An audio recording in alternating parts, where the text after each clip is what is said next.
Hello, everyone. Thank you for joining me in this presentation. My name is Rahul Shukla, and I am Principal Software Engineer in Progress. And I'm a member of one of the core PASOE team here. So thank you again for joining this session. In this session, I will be talking through Protect This House Hardening PASOE. So we will understand the different key concepts related to security in PASOE.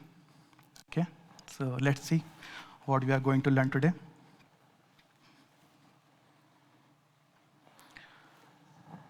So I have divided this session into 3 parts. In first part, I will talk about the different security layers and roles and responsibilities of those layers. And then in the second part, I will talk about the security best practices using which you can harden security in your PASOE server. Okay, so I'll be going through different security best practices like changing default. And then I will talk about what all the information you should not reveal. And then I will talk about protecting JMS access and what all the secure protocols you should use, etc. And in the third part, I'll talk about some non-Tomcat security also. So that is also equally important to protect your server. Okay. So the expectation is like when you walk out of this session, you should have clear understanding of different PASOE layers. Okay, and you can use security best practices to harden your security. Okay, so some of this may sound very elementary to you, but elementary is what we forget most often. Okay, so let's start with the PASOE security stack. Okay, so PASOE to many of you may be a single application server or a single product, but actually it has been constructed from multiple products. And each of those products has its own configuration and its own security system.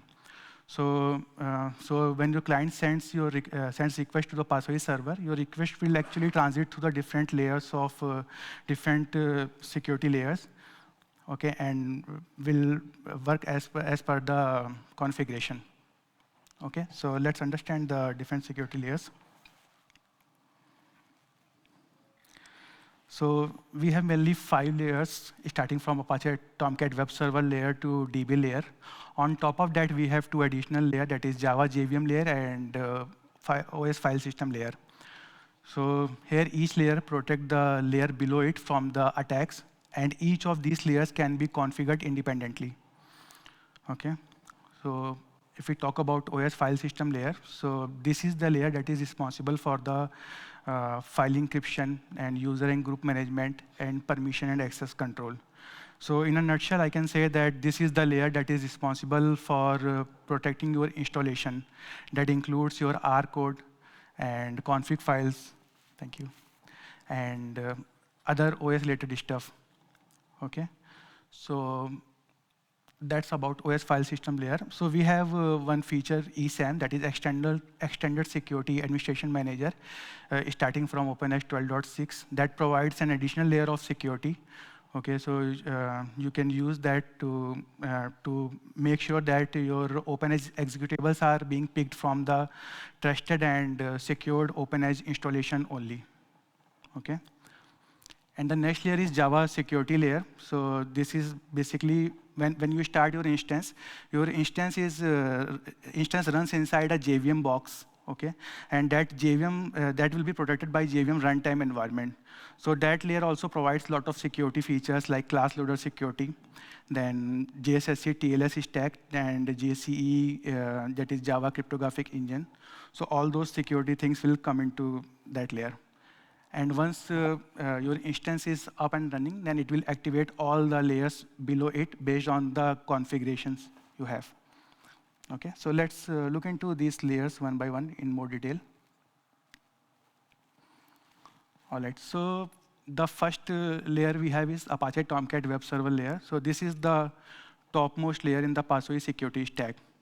Okay, so this layer has a lot of security things. So some of the things I have mentioned here. So first one is the HTTPS TLS. So when your client sends a HTTPS request to your PASOE server, this is the layer that will take care of the TLS handshake. So it will provide the required certificate to the client and will do the TLS client authentication if configured. Okay. And this is the layer where all your session cookies resides. Okay, and next one is about the configurations. So in in Tomcat, you have two flavors of configuration. Either you can use configuration files that has name value pair. Okay, so in some places Tomcat uses configuration files, and in some places it uses walls, Tomcat walls. So walls are like a pluggable module in the request processing chain. So you can Tomcat uses Tomcat walls some places. So I have mentioned a couple of walls here. First one is HTTP message and response header control.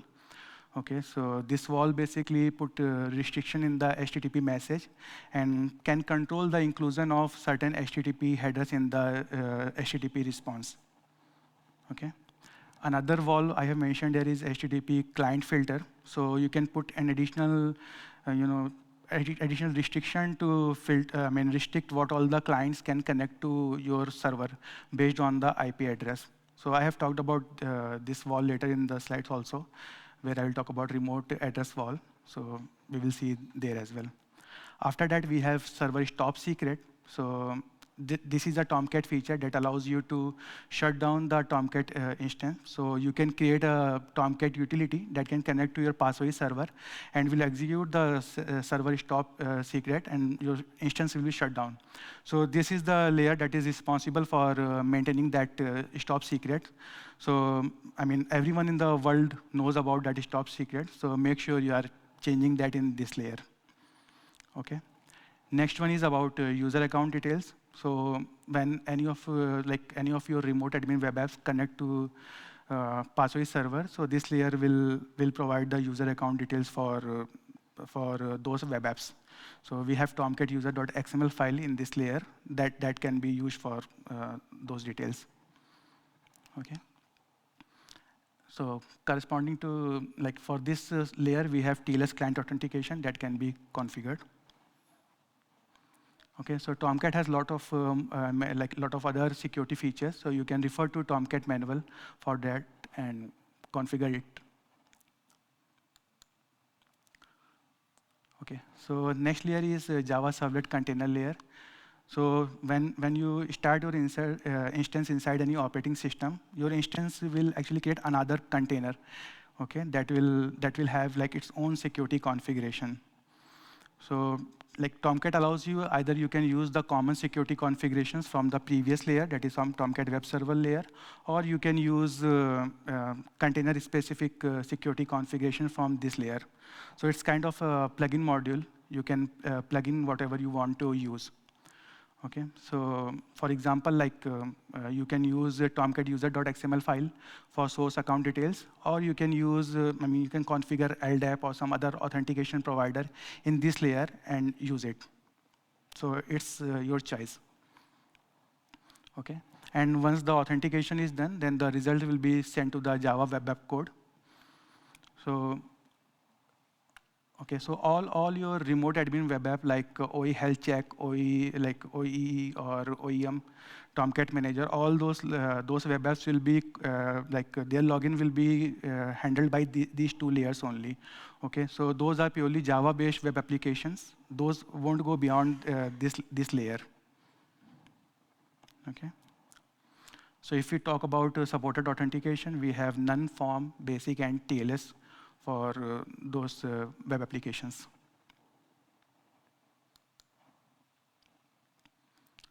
All right, so the third layer is AVL web app layer.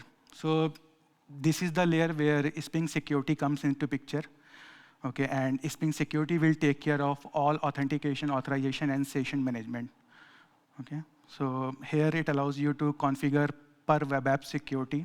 So we talked about different walls in the Tomcat web server layer, that is first layer. So here you can configure the same thing for per web app. Okay, so you can configure your HTTP message and response header controls for per application here. Similarly, for HTTP client filters also, you can configure here. And so you might be using CISF and CORS filter also. So those things also you can configure it here. So the recommendation is you should always use Spring Security for CISF and CORS filters.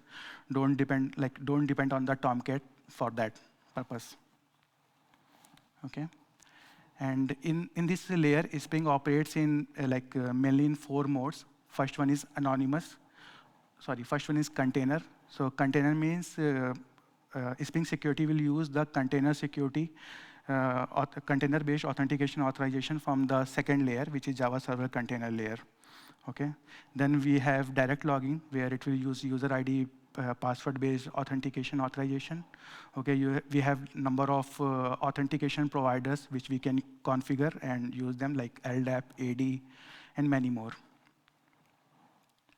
Okay.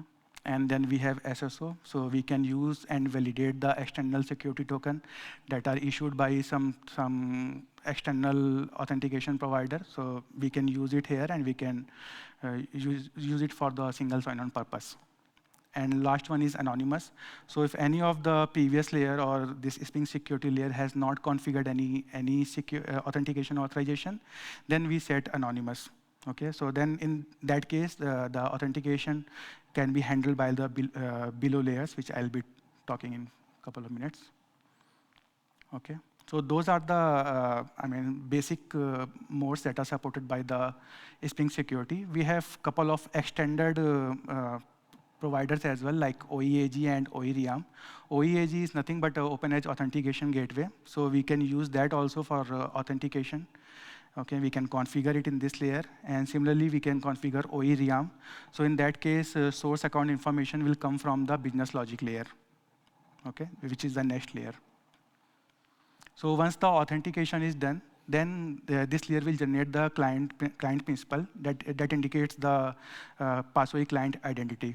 So further layers can take actions based on that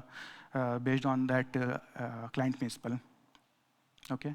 So corresponding to those modes, we have these supported authentication like anonymous, form, basic, then container, JWT, OAuth2, SAML, OERIAM, OEAG.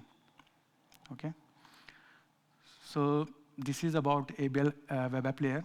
So I have put this diagram here to give you much more details about what all the security, what all the login models are supported corresponding to these web transports. Okay. So for AVL, for APSV transport, we have none, basic, container. Okay. For SOAP, we have none, basic, and anonymous. Okay, so actually SOAP is a special one. So SOAP has, SOAP basically contains a lot of security information inside the SOAP message itself instead of HTTP layer. So that's the reason we support very less number of login models for SOAP transport. And then we have broader range of login models for REST, web, and file access protocols, anonymous, basic, form, container, OAuth2, SAML, and SSO. Okay.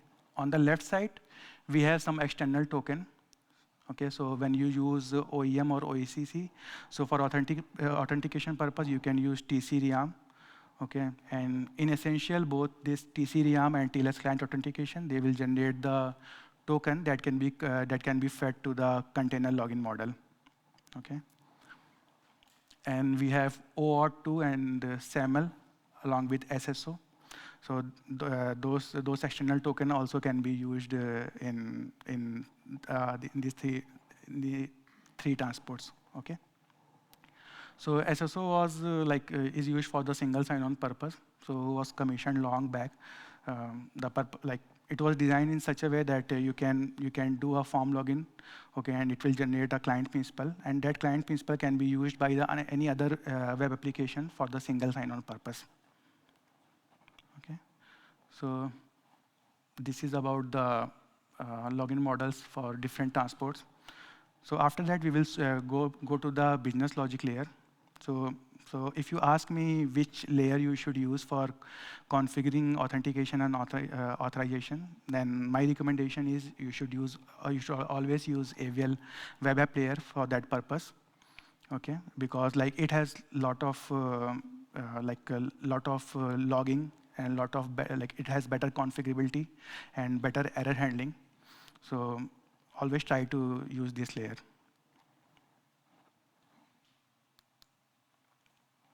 Okay, coming to fourth layer, that is AVL business logic layer. So now from Tomcat, we came to MS Agent side, where our business logic resides. Okay, so the thing with authentication is the closer it is performed to the perimeter of the server, the better it is. But it is not the only case. You can do authentication on the business logic layer itself. Okay, so though it's not a recommended approach, but it's a business decision taken by the customers. Okay, so you can, like, it has its own authentication authorization, and once that is done, it will generate the client principal that can be consumed by the next layer, which is database layer, or maybe another component in the able business logic layer. Okay, and if you have configured OE realm in the previous layer, that is able application layer, able web app layer, then this layer will provide the source account information to that layer. Okay, and so if authentication was done by the previous layer, then this layer can validate that client principal and can control the able execution and the database. And this layer is also capable in doing the client direct logging and control the access to OS resources as well. Okay. So this was the fourth layer. Coming to last layer, that is database layer. So yeah, you can directly, you can use this layer also for authentication authorization purpose.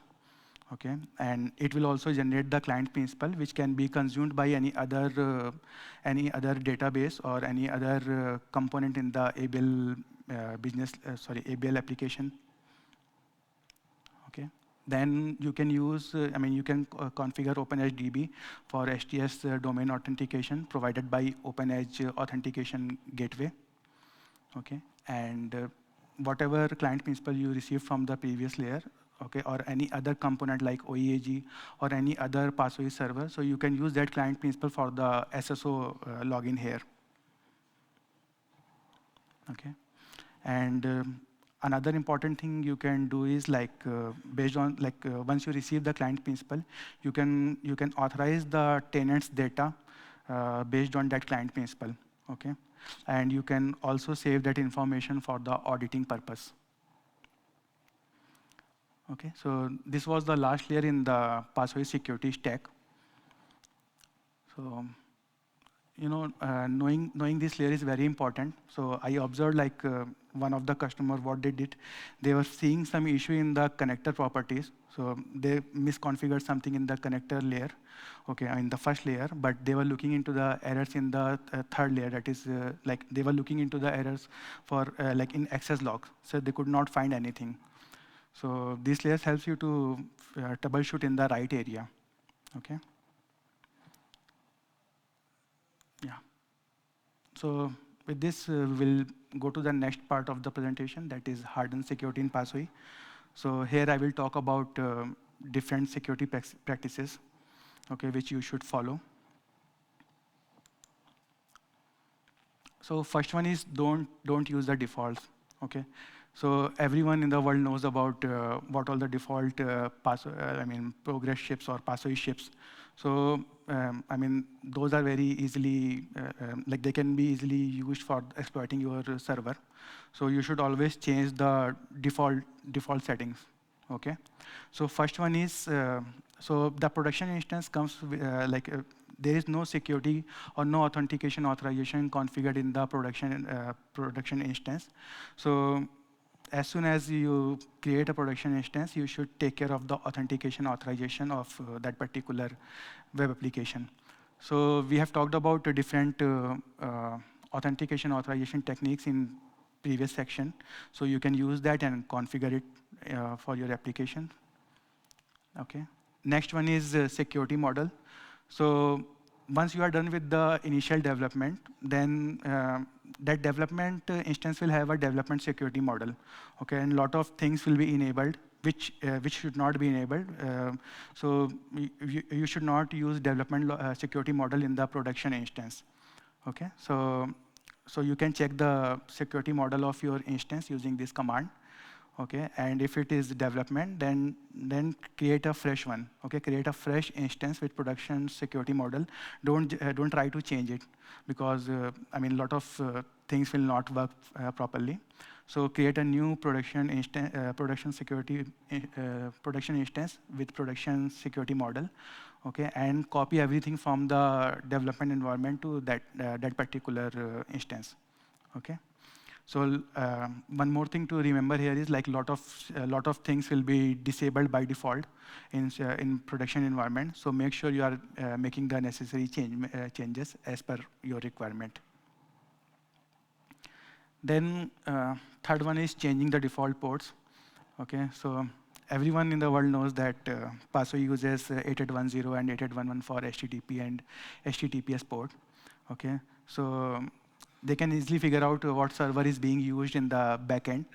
So you should change these ports. Okay, I mean, if they get to know that you are using Tomcat, so they can use any existing Tomcat vulnerabilities to exploit your server. Okay, so you should always change these default ports. Similarly, we have shutdown port and shutdown password. So that is used for running the stop secret, which we talked about earlier in the Tomcat web server layer. So this password and port also need to be changed. Okay, otherwise they can run that stop secret. Then you should also change the default certificates. So the certificates that are shipped with PASOE are self-signed certificates. Okay, so those are not good for the authenticity. So you should change it and use it some some tested third-party third-party CA certificates. Okay. Then next point is about the credentials. So you should change the credentials in Tomcat user.xml file. Default is Tomcat. So change it and use something else there. And also change the admin credential for OEM as well. Okay. So always try not to use the clear text passwords. So you can use this secret key credential handler and generate the encrypted password and use it in the server. Okay. So that's about changing the defaults. Okay. So next one is don't disclose too much. So the other thing hacker do is, like, they will try to get more and more information about your system so that they can go on to the next step. So you should always try to not to disclose much information to the world. Okay. So here I have listed down some of the things. First one is about the status. Okay. So once you are done with the initial development, okay, you should remove login, logout, and status pages from your server. Okay, I mean from your web app. Okay, and then use it. Okay, so status pages were designed to provide you much more information about what is happening in the server. Okay, but now hackers can use that information to exploit your server. So make sure you are disabling it by setting this command status enabled equal to 0 in OpenEdge.properties file. So in production, actually, this is like by default it is set, but if somehow you are making changes, so you should just just ensure it that you are not enabling it. Then next one is about the server type. Okay, so you should always try to hide the server which you are using in the backend. Okay, so as I mentioned, like, they can use the existing vulnerabilities to exploit your server. So you should try to hide it. So we have a couple of properties like X powered by HTTP. Okay, so when your response is returned to the server, in most of the responses that header will be included. So you should disable it by setting it to false. Okay, and you should also set that connector server equal to some generic value. If you are using older version of OpenEdge that has Tomcat lower, older than, I think, 8.5.x. Okay, in latest Tomcat that property is not there, but if you are using older version of OpenEdge that has older version of Tomcat, then you should take care of that. And always try not to return unnecessary headers that are not required by the client.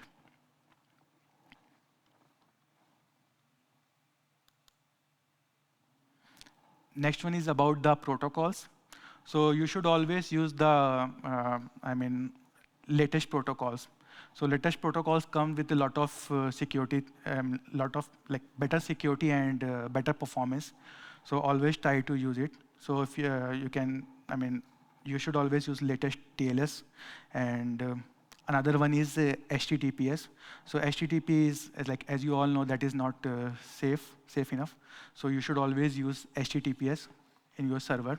Okay, so you have two ways to do this. Either you can, redirect all your requests to your HTTPS, or you can reject all the requests to HTTP. Anything is fine. So in this link, you will get more information how to set it.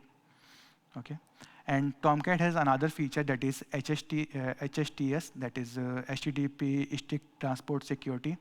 So that feature forces client to connect using HTTPS only. So for example, any client or any browser is sending a request using HTTP, so it will ask client to connect using HTTPS.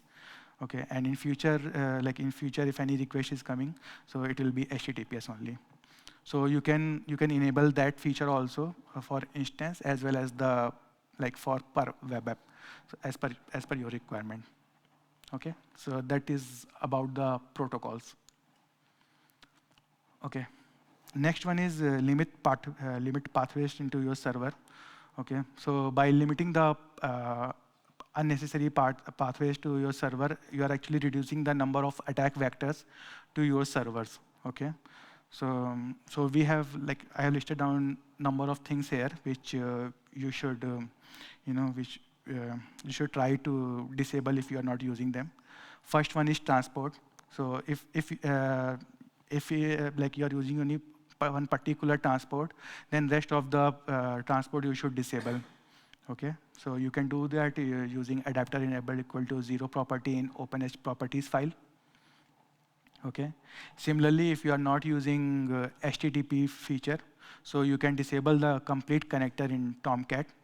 Okay, so you can do that using tcmn feature HTTP equal to off in server.xml file.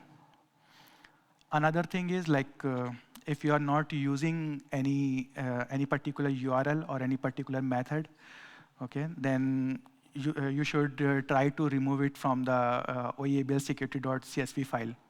So I think many of you know that that file is used for authorization purpose in ABL web app layer. So you should remove it, and so that no one can access those URLs and methods. Okay. Then we have some default web apps that are shipped with the product, like host manager and servlets doc. So if you're not using it, just remove it. Okay. Similarly, we have some default static files that are shipped with the PASOE, and if you're not using it, remove it. Okay, and if the next one is about the archive folder. So if you are using any older version of OpenEdge, so you should get rid of this folder in the Catalina home. So this folder contains the older jars, okay, and your security scans may flag some vulnerabilities in this folder. Okay, so actually we have removed this folder in the latest OpenEdge releases, but if you have older release, then please get rid of that. Okay. Another one is you should get rid of root application. So by default, when you create an instance, a default root application will be created. Okay, but if you have more than one web app, then what you can do is just use those web apps and try to replace this one with the no access root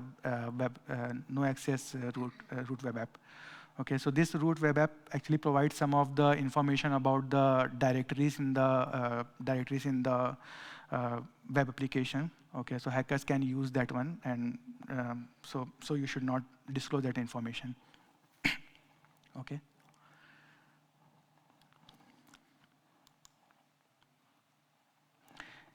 Next one is protecting your JMX access.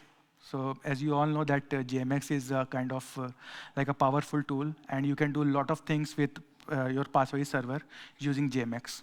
Okay, so your JMX should not go in the wrong hands. So what you can do is you can either use local JMX, okay, and so people have to log into that particular machine where your server is and use that JMX, okay. And if at all you are allowing them to use the remote JMX, then that should be in very very restricted way. And once they are done, they should disable that particular like they should disable it. Okay, so we have few recommendations from Tomcat also about JMX, like a strong password should be created for all the JMX users if they are accessing using remote JMX. Okay, and the JMX listener should be bind to an internal network, so no one from outside network should be able to access the JMX. Okay, and the next one is you should use remote address wall, so that particular IP address in the internal network can connect to your server machine. Okay, and you should also use some specific health pages instead of creating JMS access. Okay, so that they don't rely on, like, everyone need not to use JMX for monitoring purpose. Okay. So how do we configure remote address wall? So basically, remote address wall provide you much more control over the IP addresses that can connect your server. Okay. So for example, if you are using reverse proxy, okay, and all your requests that are coming to Passway is tunneling through that particular proxy. So you don't need to allow all other IP addresses to connect to your server. What you can do is just configure that particular reverse proxy IP address in using this remote address wall, and all other requests will be rejected. Okay, so this is one powerful way to restrict the other IP addresses. Okay, so you can, like, we have two ways to do this. You can configure it for whole instance, or you can do it for particular web app. So when you are going to do it for particular web app, you need to use the Spring security.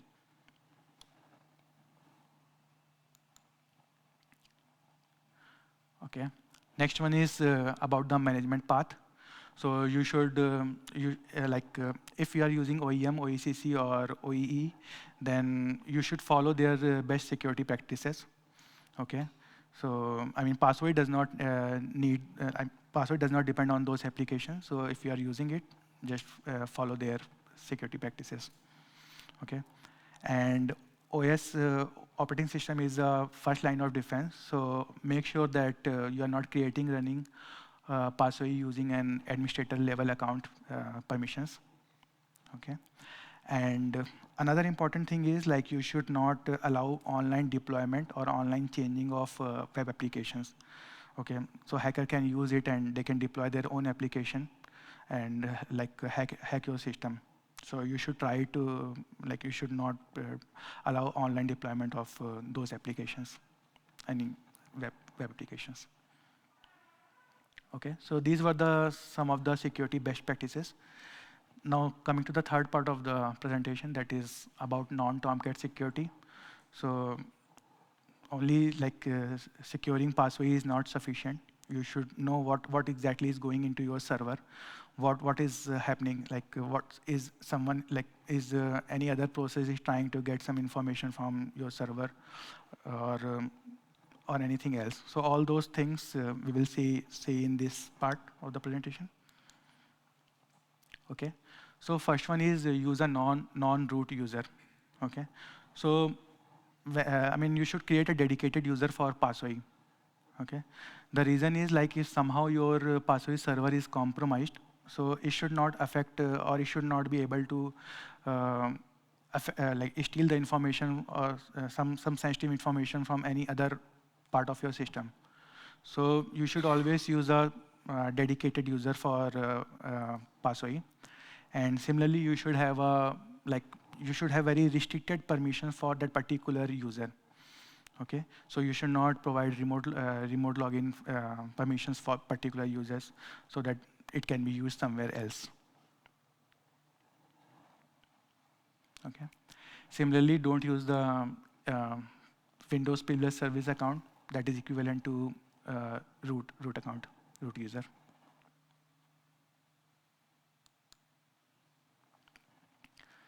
Okay. Another important thing is like you should continuously monitor your PaaS server. Okay. So you should always look into the authentication and authorization failures that will indicate that someone is trying to, uh, access your system. So that can cause problem to your server. Okay. So along with that, you should monitor the access log errors as well. So access log tells that, if you're seeing some access log issues, it means someone who does not have permission is trying to scan your system. Okay, so you should track those things also.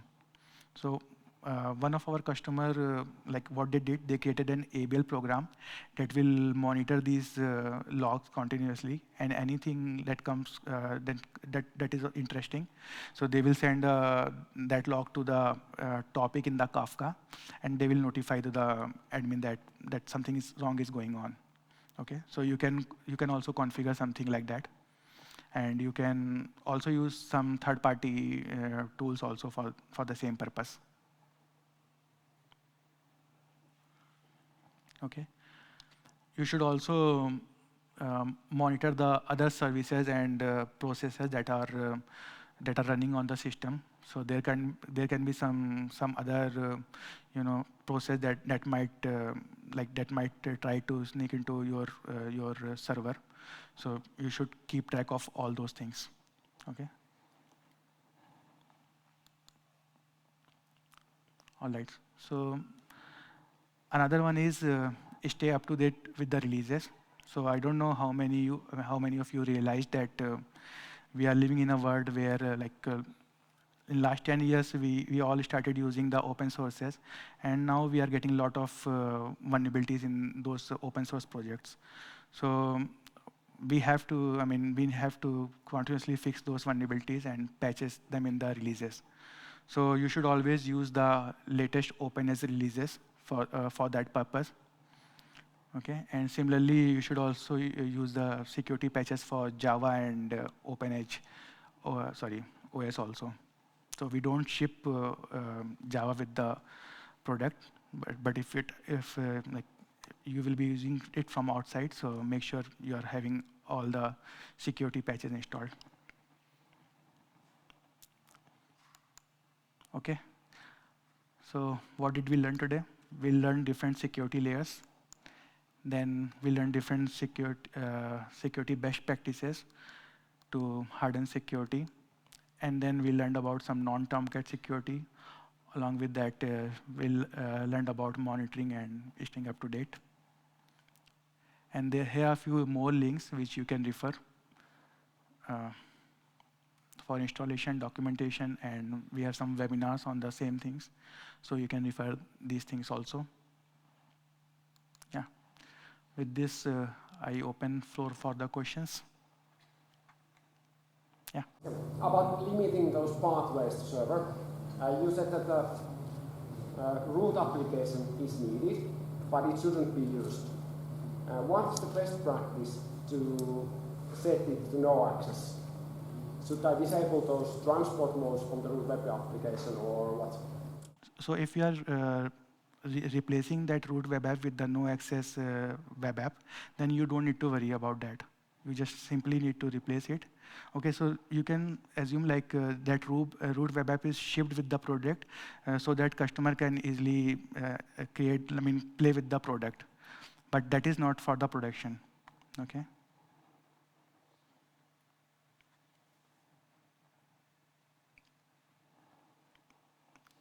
Any other question? So you shouldn't run SOE as root. You should run it as a dedicated user. Can you also install whole progress as that dedicated user? Sorry, come again. Install progress as a dedicated user instead of root. The best practice is you should not have a common overlapping permissions. So you should have a maybe you can install that as a root user, but you should have a different group that can run and execute. That can execute those processes. Yeah. So only for the SOE. Yeah, only for the parsing.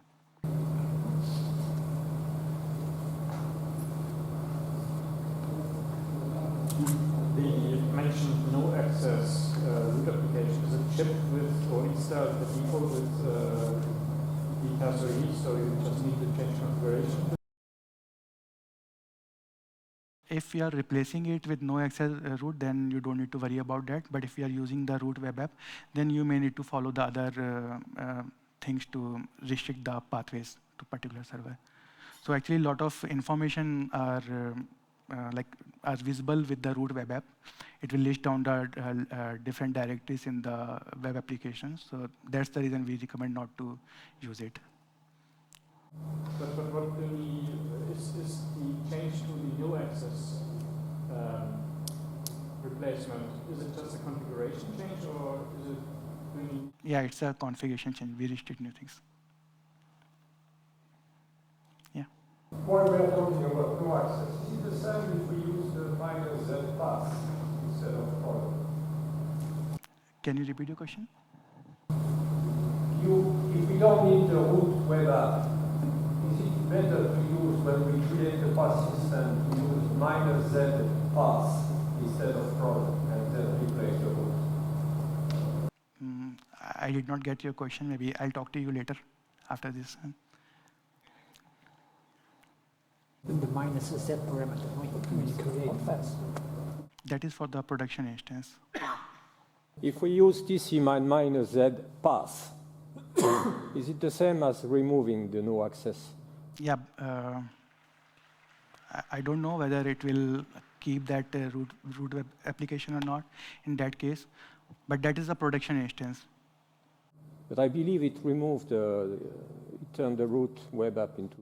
I need to check that. Yeah, I'm not sure. Yeah, thank you. Any other question?